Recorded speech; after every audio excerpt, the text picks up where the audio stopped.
Madame, mademoiselle, monsieur, bonjour et bienvenue dans notre magazine Il était une fois. Merci d'être avec nous. Aujourd'hui, il était une fois les familles d'accueil. Qui sont-elles? Comment le deviennent-elles? N'est-ce pas un déchirement lorsque les enfants et les parents d'accueil sont séparés? Je vous laisse regarder le sommaire de notre magazine.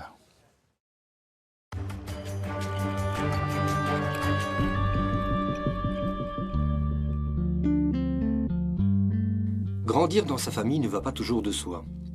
Quand les parents rencontrent des difficultés pour répondre aux besoins de l'enfant sur le plan affectif, éducatif ou social, une alternative s'impose.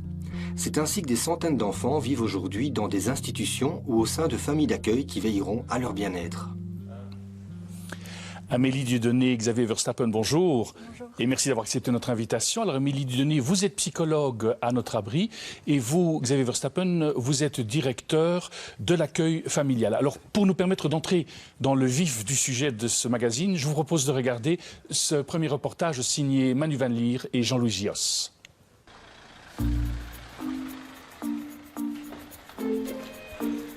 Il est 16 heures. Dans ce quartier paisible d'Uccle, de jeunes enfants rentrent à la maison. Une maison un peu particulière puisque 56 enfants de 0 à 6 ans y vivent tout au long de l'année. La maison d'enfants et la pouponnière Notre Abri se voient confier ces tout jeunes enfants par une instance de placement ou par les parents eux-mêmes suite à des difficultés majeures que traversent les familles. Violence, maltraitance grave, alcoolisme, toxicomanie ou problèmes psychiatriques sont les causes les plus couramment rencontrées. À Notre Abri, les enfants sont pris en charge dans de petites unités de vie, agencées comme des appartements familiaux. Au total, une septantaine de professionnels veillent de jour comme de nuit au bien-être de ces enfants pour leur permettre de se construire dans un sentiment de confiance et de sécurité. L'engagement professionnel auprès de petits-enfants qui sont placés en institution est un engagement fort, où on doit forcément y mettre de sa personne et de son cœur.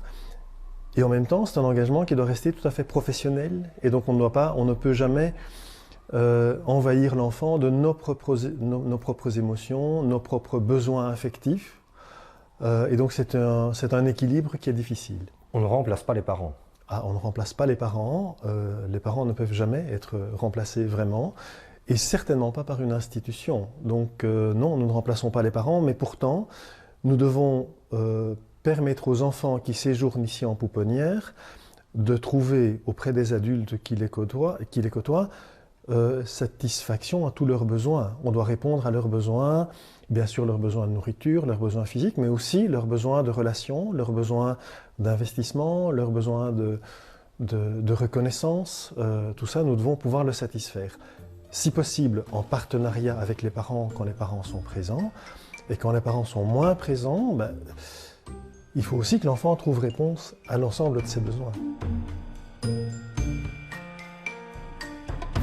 L'idéal reste toujours le retour des enfants dans leur famille, mais si cet objectif ne peut pas être atteint, l'hébergement en famille d'accueil sera souvent l'option privilégiée pour l'avenir de l'enfant.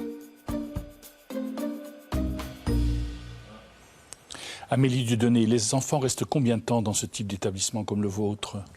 Mais ça varie beaucoup. Je dirais qu'il y a des enfants qui restent quelques mois et puis ça peut aller jusqu'à 5 ans. On accueille des enfants de 0 à 5 ans et demi, quelque chose comme ça. Et en moyenne, les placements durent plus ou moins 1 an et demi. Et ces enfants, quand ils ont atteint l'âge de 5 ans et demi, 6 ans, que deviennent-ils?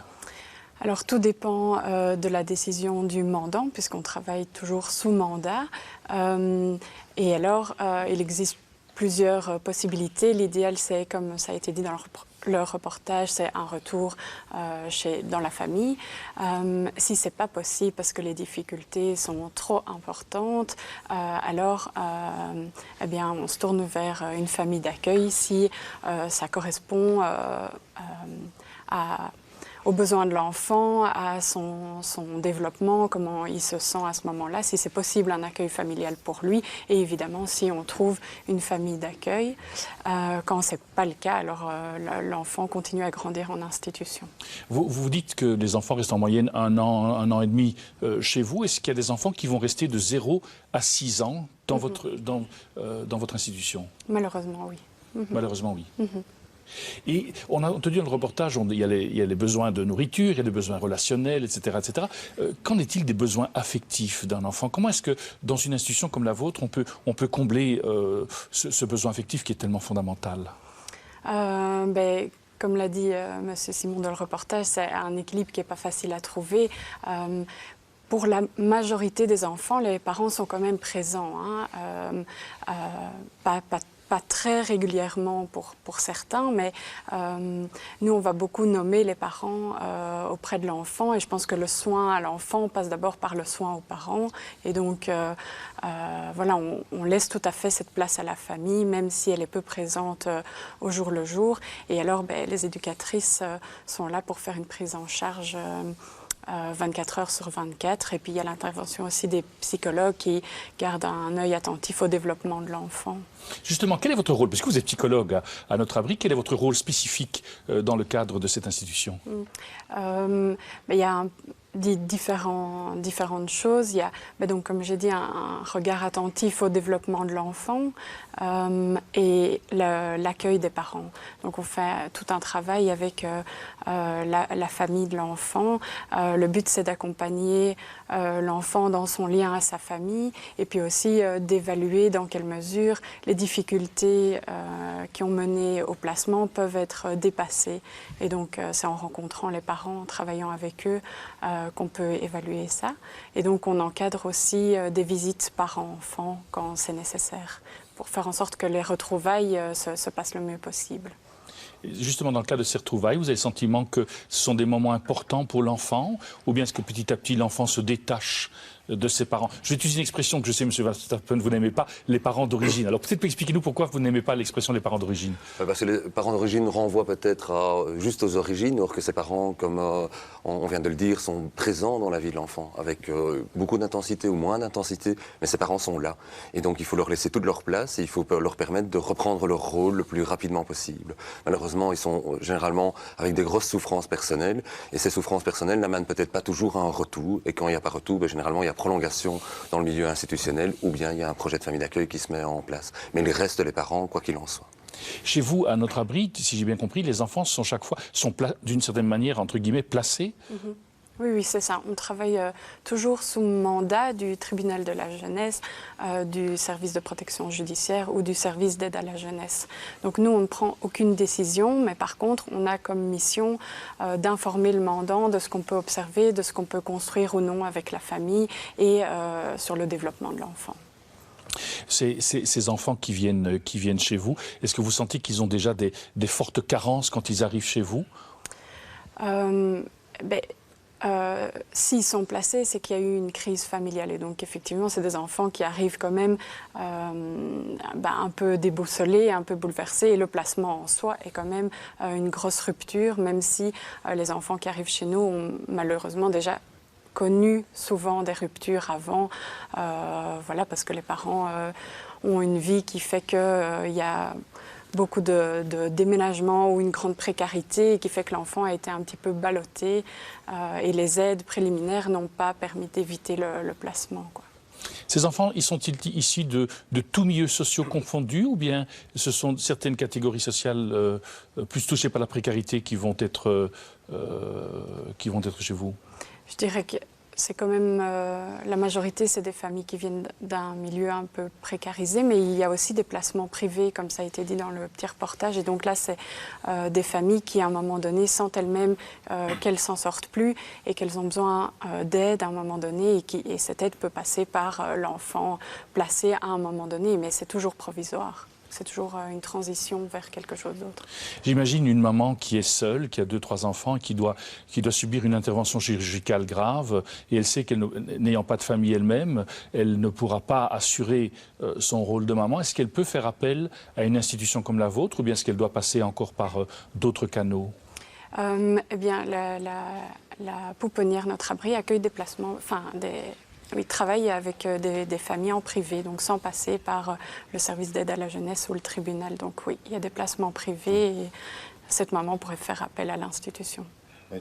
Cette maman pourrait faire appel également à une famille d'accueil qu'on dit de court terme ou d'urgence, qui alors est aussi là dans un objectif vraiment de soutenir le parent dans la difficulté temporaire qu'il vit et de garder les enfants pendant ce temps-là. Et puis les enfants retournent de fait chez cette maman qui a été par exemple opérée.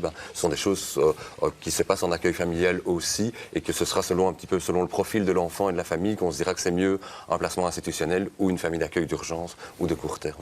Ce qui veut dire que si quelqu'un, une maman dans la situation dont je vous parlais, vient vous voir, vous pourriez dire, dans cette situation-ci, c'est préférable d'avoir une famille d'accueil ou bien nous vous conseillons plutôt d'aller à notre Ce sera évalué avec le parent pour voir quelle est la meilleure solution pour ses enfants. Tout à fait. Ce qui veut dire que, par exemple, vos deux organisations travaillent main dans la main?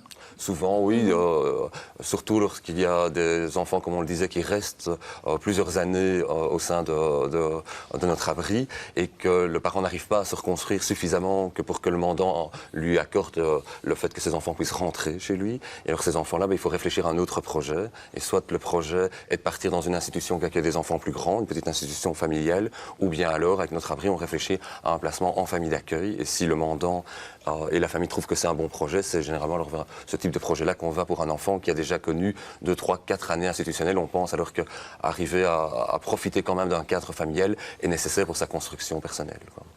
Quand on dit ces enfants-là, le plus jeune que vous avez eu à notre abri, il avait quel âge quand il est arrivé? Quelques jours. Quelques jours. Donc vous êtes aussi en lien avec les hôpitaux, donc avec les services, les maternités. Il peut arriver parfois qu'un enfant alors arrive chez vous. Comment est-ce que vous faites pour être certain que le lien va perdurer? J'imagine que si un parent ne garde aucun lien avec son enfant, qu'un enfant comme celui-là, que devient-il? On va essayer de le construire petit à petit, mais c'est vrai que le placement parfois ne rend pas le lien facile. Mais c'est vrai qu'il y a beaucoup d'enfants qui sont chez nous qui n'ont jamais grandi en famille avant et donc qui ont un lien déjà particulier, en tout cas différent des autres enfants quand ils arrivent chez nous. Mais si le mandant décide que le parent a un droit de visite, nous on est là pour l'accueillir et pour faire en sorte que ces retrouvailles se passent bien, d'accueillir le parent et de créer du lien le plus possible entre l'enfant et son parent. Et sinon, on travaille aussi avec d'autres services qui sont plus spécialisés là-dedans, comme la LIS, par exemple. Est-ce que ça signifie qu'il peut arriver parfois que certains enfants qui viennent chez vous entrent en adoption? Oui, c'est possible. La pouponnière accueille aussi quelques bébés adoption, comme on dit, et qui viennent directement de l'hôpital et qui travaillent avec des services d'adoption. Et puis sinon, ça arrive, mais c'est beaucoup plus rare, que pendant le placement, il y ait une déchéance des droits parentaux par le tribunal. Et donc, à ce moment-là, au lieu de rechercher une famille d'accueil, alors on va s'adresser à un service d'adoption. Et est-ce qu'on pourrait avoir par exemple la situation où une maman se rend compte, je suppose qu'en général ce sont les mamans, une maman se rend compte qu'elle ne pourra pas assurer sa fonction maternelle convenablement et qu'après un temps, elle se dise je pense que c'est préférable pour le bien de l'enfant de le mettre en adoption plutôt que de le laisser dans une pouponnière? C'est assez rare, je pense. Moi, je n'ai jamais entendu parler de ça. Le meilleur des cas, c'est quand le parent est tout à fait OK avec un placement en famille d'accueil. Mais je pense que l'adoption, ça se passe beaucoup plus tôt, autour de l'accouchement. Oui, vous confirmez Oui, c'est ça, c'est vraiment tant dans l'accueil familial qu'au niveau institutionnel. C'est rare qu'il y ait des adoptions qui se font en dehors du moment de la réflexion autour de la grossesse et des premiers mois autour de la naissance. Il y a généralement une décision qui est prise, une orientation qui est prise dès le départ. Je vous propose peut-être, pour bien comprendre un peu ce que sont les familles d'accueil, de regarder ce deuxième reportage, toujours signé Manu Van Lier et Jean-Louis Gios.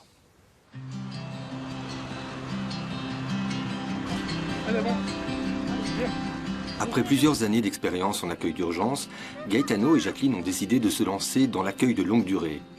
Leur situation est tout à fait exceptionnelle puisqu'ils s'occupent actuellement de 5 enfants, 3 frères et 2 sœurs. Grâce à cet engagement, les fratries ont pu rester unies au sein d'une même famille où tout est mis en œuvre pour permettre aux enfants de grandir dans un cadre chaleureux.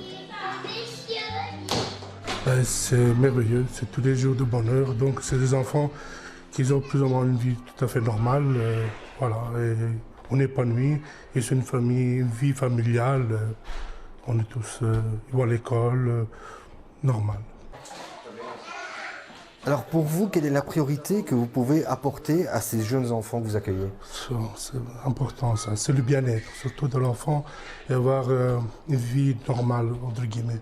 C'est des enfants qui sont perturbés plus ou moins, et quand ils se sentent bien, c'est très important pour eux. Donc on donne de l'amour et tout ça, et les enfants ils se sentent bien. C'est ça le plus important pour l'enfant, c'est qu'ils se sentent bien.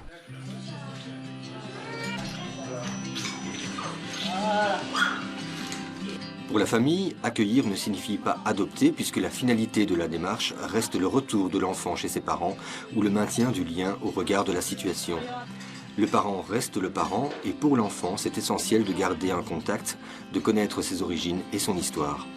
Les parents disposent dans ce sens d'un droit de visite généralement organisé dans les locaux de l'accueil familial.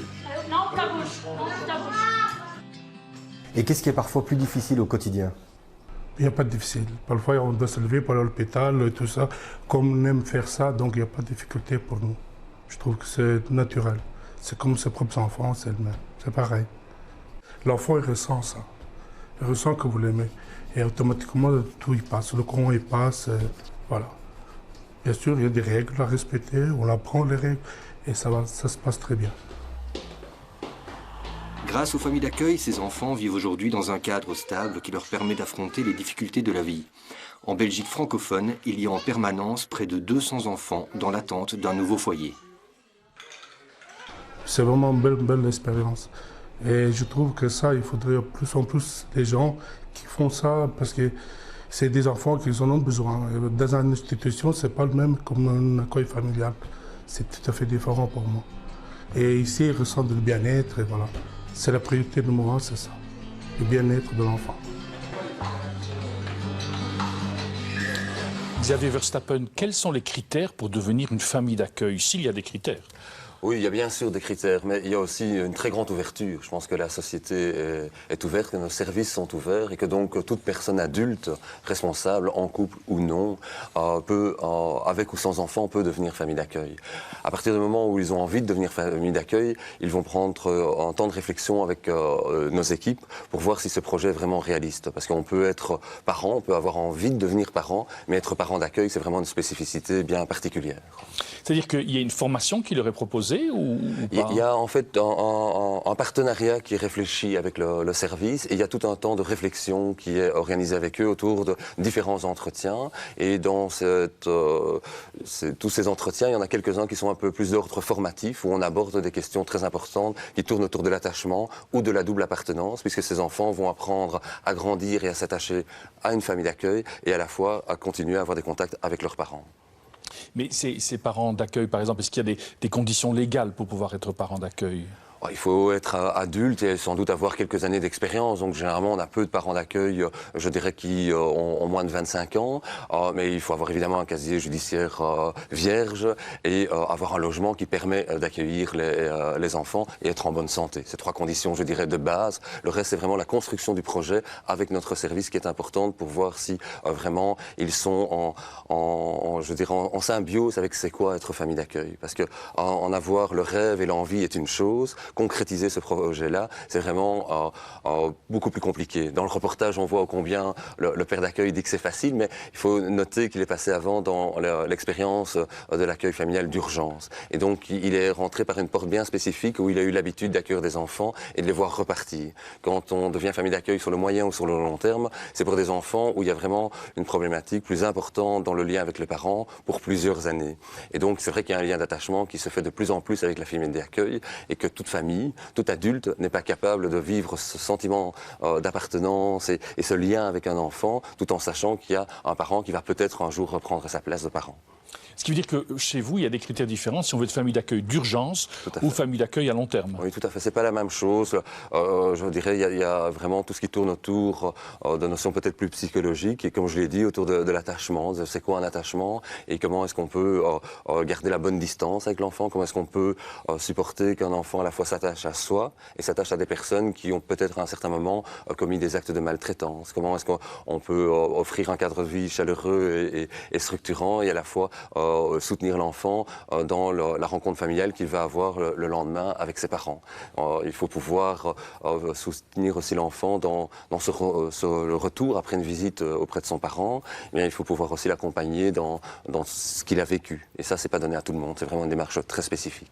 Mais est-ce que ces parents ne vivent quand même pas, ou ces enfants ne vivent pas un déchirement, même s'ils ont été dans une famille d'accueil d'urgence pendant quelques semaines, de se dire à un moment donné, voilà, il y a un attachement qui se vit, et puis voilà, ça se termine. Est-ce que ces parents et ces enfants sont accompagnés pour vivre cette réalité? Donc ils sont accompagnés par toute une équipe psychosociale où il y a des assistants sociaux et des psychologues qui accompagnent ces familles d'accueil. Donc un service d'accueil familial a plusieurs missions. Il y en a 3 principales, qui est d'abord d'aider l'enfant à comprendre cette double appartenance, donc de l'accompagner dans ce qu'il comprend de sa situation, et aussi de soutenir la famille d'accueil, et enfin de permettre aux parents de trouver sa juste place dans l'histoire de son enfant. Et c'est vrai qu'il y a parfois des déchirements, mais il y a très peu d'enfants qui retournent auprès de leurs parents sans qu'il y ait une préparation. Et quand il y a une préparation de ce retour, il y a une préparation du parent, de l'enfant, mais aussi de la famille d'accueil qui se voit passer dans un autre rôle, qui est parfois un rôle qui s'arrête tout à fait, ou parfois un rôle qui devient un peu de l'ordre d'une famille de parrainage ou d'une place de parrain et marraine plutôt qu'une place de famille d'accueil. Et chez vous, et c'est la même chose à notre abri, il y a des déchirements aussi qui peuvent se vivre de la part des membres du personnel qui sont attachés à un enfant pendant 3, 4, 5, 6 ans, et puis tout d'un coup, voilà, l'enfant s'en va. Est-ce qu'il y a pas... Comment est-ce qu'on accompagne ce genre de réalité humaine? Parce que c'est quand même des réalités humaines. Oui. Tout le travail, c'est ça, d'arriver à garder cette juste distance, d'être professionnel tout en apportant une fonction un peu maternante, éducative. C'est plus le cas pour les éducateurs que pour les assistantes sociaux, les chefs éducatrices ou les psychologues. Oui, ça se travaille aussi. Là aussi, c'est pas du jour au lendemain qu'on sait que l'enfant va s'en aller. C'est un projet qui se construit avec les parents, l'institution, le mandant. Et donc, on le sait quelques mois avant. Et voilà, on prépare l'enfant. Et par conséquent, l'équipe se prépare aussi.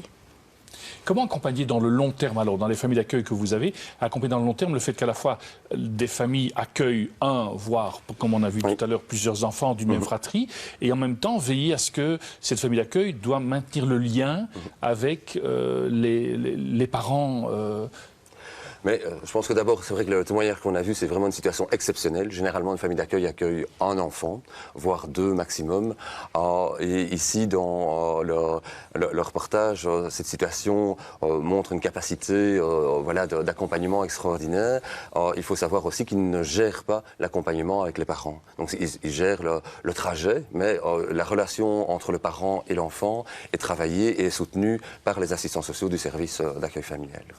Ce qui se passe dans les familles d'accueil aussi, s'il n'y a qu'un enfant, aussi lorsqu'il y a la rencontre avec le parent, là vous veillez quand même à ce que la rencontre ne se fasse pas dans la famille d'accueil, mais se fasse ailleurs? Elle se fait généralement, voire toujours, dans nos locaux, ou à l'extérieur, ou chez le parent, quand le parent peut offrir un cadre de vie suffisamment soutenant pour son enfant. Les enfants qui viennent chez vous, ce sont des enfants qui viennent de quel type de milieu? Quels sont les drames qu'ils traversent pour justement devoir faire appel à vos services? C'est des drames familiaux très importants, donc c'est vraiment de l'instabilité, c'est de l'insécurité affective, c'est des parents qui sont vraiment en très très grande souffrance, et on l'a nommé dans les différents reportages, au niveau psychique, au niveau affectif, au niveau social. Mais il est vrai qu'il n'y a pas de placement qui se fait en famille d'accueil, je dirais sur base de raisons uniquement liées à la pauvreté. C'est lié vraiment à un contexte psychosocial qui est vraiment trop déstructuré, trop en difficulté que pour pouvoir éduquer un enfant. S'il y a des problèmes de pauvreté, il y a vraiment des services qui sont là pour accompagner les enfants auprès de leurs parents, pour essayer de trouver des solutions au manque financier. C'est vraiment des problèmes éducatifs et psychosociaux qui sont les raisons de placement en famille d'accueil. Vous avez bien dit, ici, on a dans le reportage, c'est un peu exceptionnel d'avoir les 5 enfants d'une même fratrie au sein d'une même famille d'accueil.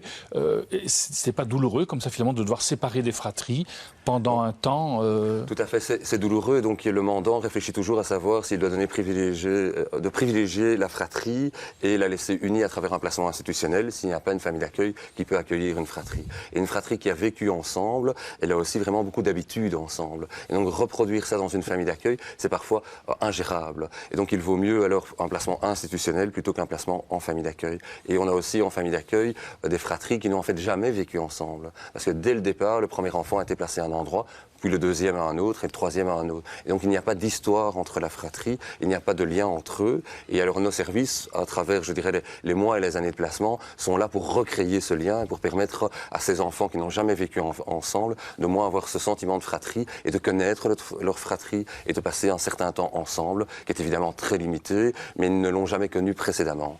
Donc c'est peut-être ça la différence qui fait que parfois on va, comme dans le reportage, vers une solution où on laisse les enfants ensemble et dans d'autres situations on préfère les séparer. Et vous avez des situations aussi où les enfants en famille d'accueil finalement n'ont qu'une envie, c'est de rester dans leur famille d'accueil plutôt que de réintégrer leur famille de départ? Oui, ça existe et donc nous travaillons ça pour que l'enfant puisse se situer, je dirais, à l'aise et en sécurité à travers cette double appartenance. Donc de continuer à vivre dans sa famille d'accueil et d'avoir un contact serein avec son parent, quoi. Et si jamais un jour le mandant décide de, voilà, maintenant tu vas réintégrer ta famille au départ... Le mandant ne va jamais dire ça comme ça. Donc le mandant va réfléchir à ce que vit l'enfant. On voit toujours l'intérêt de l'enfant en premier lieu.